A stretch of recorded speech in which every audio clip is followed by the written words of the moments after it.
하였더라. 아멘.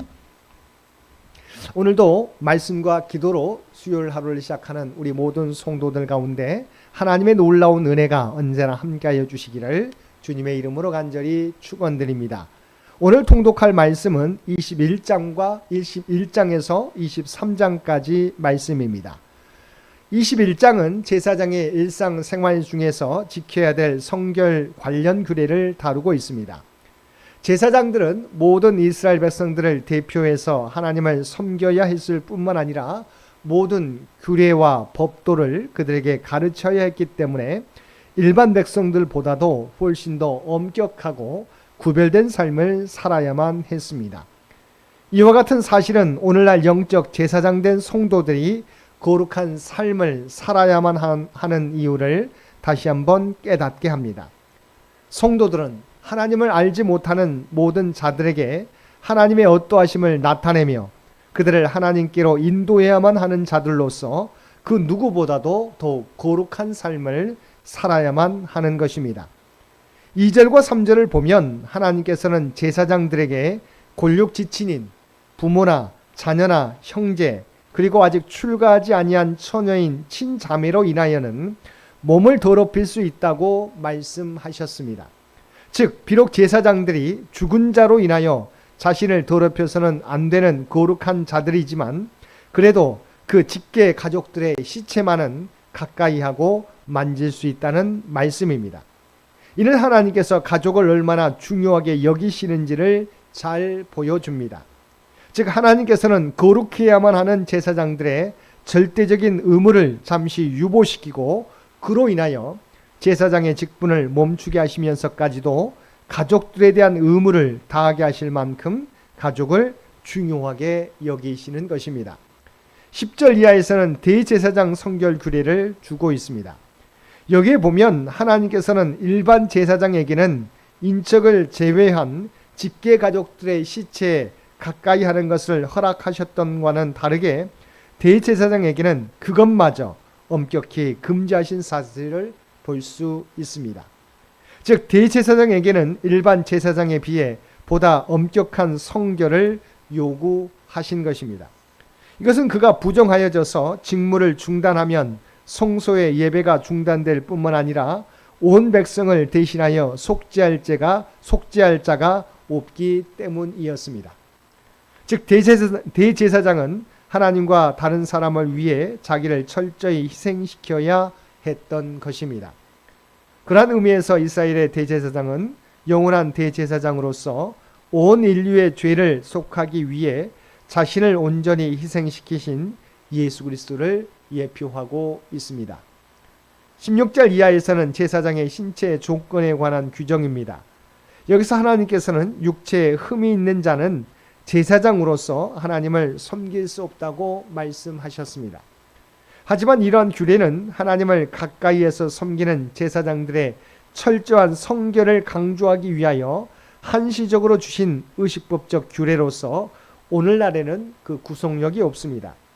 그럼에도 불구하고 본문은 오늘날 하나님의 영적 제사장 된 우리들에게 하나님을 섬기는 자들은 영적으로 한 채의 흠과 티도 없는 거룩한 자들이 되어야 한다는 사실을 일깨워 주고 있습니다.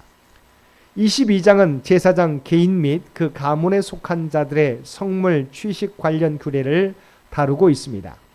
이러한 성물 취식 규례는 우리에게 다시 한번 거룩하게 구별된 자로서 성결한 삶을 살아가는 자만이 하나님을 섬기는 자가 될 수 있음과 하나님의 은혜를 입을 수 있음을 깨닫게 해주고 있습니다.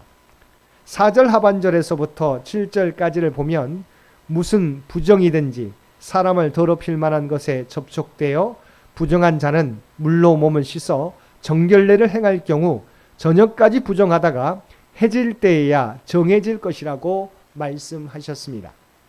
그래서 특별히 하나님께서 해질 때에야 정해질 것이라고 말씀하신 이유는 히브리인의 시간 개념상 하루의 시작은 자정이 아니라 해질 때부터였기 때문입니다. 즉 부정한 것과 접촉하여 부정해진 자는 정결례를 행할 경우 새로운 하루가 시작되면 전날의 모든 부정은 사라지고 완전히 새롭고 깨끗한 존재가 되어진다는 것입니다. 이와 마찬가지로 하나님께서는 성도들이 죄로 인해 더러워졌을 경우 그가 진심으로 회개하여 죄를 씻기만 하면 완전히 새롭게 다시 시작할 수 있는 기회를 주십니다. 14절과 16절을 보면 하나님께서는 성물을 먹어서는 안 되는 사람들이 성물을 먹었을 경우에 어떠한 처벌을 받아야 하는지를 언급하셨습니다. 근데 여기서 우리가 주목해 보아야 할 것은 그것이 성물임을 알지 못하고 먹었을 경우와 그것이 성물임을 알면서도 고의로 먹었을 경우에 그 처벌 규정이 각기 다르다는 것입니다. 즉 그것이 성물됨을 알지 못하고 실수로 먹었을 경우에는 속건제의 제물과 함께 배상금조로 그 성물 가치의 5분의 1을 더하여 제사장에게 가져오면 되었지만 그것이 성물임을 알면서도 고의로 먹었을 경우에는 가차없이 성물을 먹은 죄에 해당하는 형벌 즉 죽임을 당해야만 했던 것입니다. 30절을 보면 하나님께서는 감사제 희생 제물은 당일에 먹고 이튿날까지 두지 말라고 말씀하셨습니다. 여기서 감사제는 화목제 중 하나로서 그 제물은 단지 제사장의 식구뿐만 아니라 일반인도 먹을 수가 있었습니다. 근데 이 제물을 당일에만 먹고 이튿날까지 남기지 말라는 것은 될 수 있는 대로 많은 사람들과 이 음식을 나누어 먹으라는 의미인 것입니다. 이로써 하나님께서는 보다 많은 사람들로 당신이 베푸는 은혜 혜택을 누리게 하시고 그 은혜에 감사할 수 있도록 하셨던 것입니다.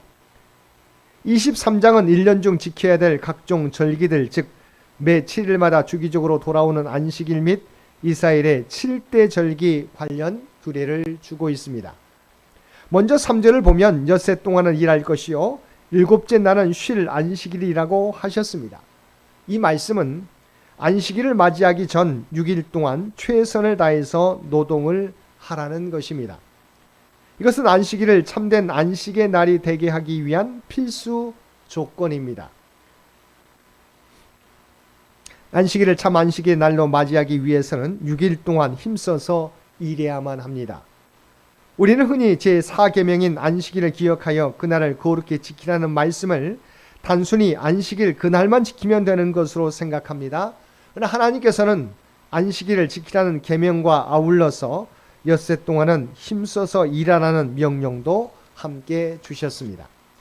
따라서 우리는 안식일을 지키는 것 못지않게 엿새 동안 힘써 일하는 것도 중요하게 여겨야 합니다. 5절에 보면 이스라엘 백성들이 성회로 모여 지켜야 될 절기 가운데 유월절에 대한 말씀이 나옵니다. 유월절은 종교력으로 1월 14일 저녁에 지키는 절기로 출애굽 당시 하나님께서 애굽에 장자 재앙을 내리실 때 그 재앙에서 구원받은 것을 기념하는 절기입니다. 이스라엘 백성들은 이 장자 재앙으로 인하여 마침내 애굽에서의 430년간의 종살이를 끝내고 해방을 맞게 되었습니다. 그렇다면 이스라엘 백성들은 그날에 어떻게 구원받을 수 있었습니까? 바로 어린 양의 피를 통해서입니다. 즉 하나님의 죽음의 천사가 온 애굽을 휩쓸 때 이스라엘 백성들은 문임방과 문설주에 어린 양의 피를 바름으로 인해서 그 죽음의 심판으로부터 멸망받지 않고 구원을 받을 수 있었던 것입니다. 이렇게 피를 바른 것은 죽음의 천사가 넘어갔다고 해서 그것을 유월절 패스오버라고 부른 것입니다. 이 유월절 절기가 우리에게 주는 영적 의의는 참으로 큽니다. 왜냐하면 이스라엘 백성들이 문임방과 문설주에 발랐던 어린 양의 피는 곧 예수 그리스도께서 우리를 위해 십자가에서 흘리신 보혈을 예표하기 때문입니다. 6절에 보면 이스라엘 백성들이 성회로 모여 지켜야 될 절기 가운데 무교절에 대한 말씀이 나옵니다. 무교절이란 어떤 절기였습니까? 무교절은 종교력으로 유월절 다음 날인 1월 15일부터 21일까지 일주간 지키는 절기로 유월절과 마찬가지로 애굽에서의 해방을 기념하는 절기입니다. 다만 유월절이 장자 재앙에서의 구원을 기념하는 절기라면 무교절은 애굽에서의 탈출을 기념하는 절기라는 점에서 구별됩니다. 이날이 특별히 무교절로 불리는 것은 이스라엘 백성들이 출애굽 당시 음식을 장만하지 못한 채 급박하게 애굽을 떠나 나와 누룩을 넣지 않은 무교병을 먹어야 했던 데서 유래하였습니다. 하지만 하나님께서 이스라엘 백성들에게 무교절에 무교병을 먹도록 하신 데에는 또 다른 이유가 있습니다. 그것은 구원받은 자는 성결한 삶을 살아야 함을 강조하시기 위함입니다. 성경에서 누룩은 그 발효성으로 인해서 흔히 사람을 부패케 만드는 죄를 상징합니다. 따라서 하나님께서 이스라엘 백성들에게 무교절에게 무교병을 먹게 하신 것은 유월절 사건을 통해 애굽에서 해방되고 구원받은 이스라엘 백성들에게 하나님의 백성으로서 성결된 삶을 살아야 함을 강조하시기 위함인 것입니다. 9절부터 14절에 나오는 초실절은 새로 추수한 보리의 첫 단을 하나님께 드리는 절기를 말합니다. 여기서 초실절은 무교절 기간 중 안식일 다음 날 지켜졌습니다. 이스라엘 백성들은 이 초실절 절기를 지키기 전까지는 아무리 자신이 거두어 들인 곡식이라 하더라도 절대로 먼저 먹어서는 안 되었습니다. 왜냐하면 하나님께 첫 이삭을 드리지 않고 수확한 곡물을 먹는 것은 그 곡물의 소유권이 자신에게 있음을 나타내는 것으로 만물에 대한 하나님의 주권과 곡물을 허락하신 은혜를 무시하는 행위가 되기 때문입니다. 15절에서 21절은 흔히 오순절과 맥주절로도 불리는 칠칠절 관련 규례입니다. 여기서 말하는 칠칠절은 앞에서 말한 초실절과 깊은 유사성을 지니고 있습니다. 그것은 두 절기가 추수와 관련된 절기라는 점에서 그렇습니다. 사실 초실절이 하나님께서 보리를 거두어 드리도록 은혜를 베풀어 주신 것을 감사하는 절기였다면 칠칠절은 밀을 거두어 드리도록 은혜를 베풀어 주신 것을 감사하는 절기였습니다. 근데 이 두 절기 사이에는 50일간의 간격이 있었습니다. 즉 초실절을 지낸 후에 오순절까지는 50일이라는 기간이 흘러야만 했던 것입니다. 23절에서 25절까지는 나팔절 관련 규례입니다. 나팔절은 이스라엘 백성들이 종교력으로 7월 1일, 민간력으로는 새해 첫날인 1월 1일에 나팔을 불고 성회로 모여서 지난 한 해 동안 지켜주신 하나님의 은혜를 감사하며 새해 첫 시작을 하나님 앞 안에서 그리고 하나님과의 관계 속에서 하겠다는 결단을 하는 날이었습니다. 26절에서 32절까지는 대제사장이 1년에 한 차례 백성들의 모든 죄를 갖고 하나님 앞으로 나아가 속죄함을 받는 대속죄일 관련 규례입니다. 1년에 한 차례 대제사장이 지성소에 들어갈 수 있는 날인데 바로 이 날을 의미합니다. 27절에 보면 이스라엘 백성들은 대속죄일에 스스로 괴롭게 해야 한다고 했습니다. 그래서 스스로 괴롭게 하라는 말은 자신의 육체를 자학하라는 말이 아니라 하나님 앞에서 금식하며 회개하라는 말입니다.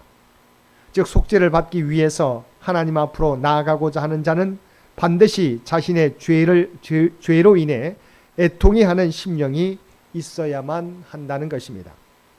초막절은 종교력으로 7월 15일부터 일주일 동안 지키는 절기로 이때 모든 백성들은 광야로 나가 초막을 짓고 그곳에 거하며 광야 생활 가운데서 지켜주신 것을 감사하고 또한 풍성한 수확을 거두게 하신 것을 감사하면서 성대하게 지켰습니다.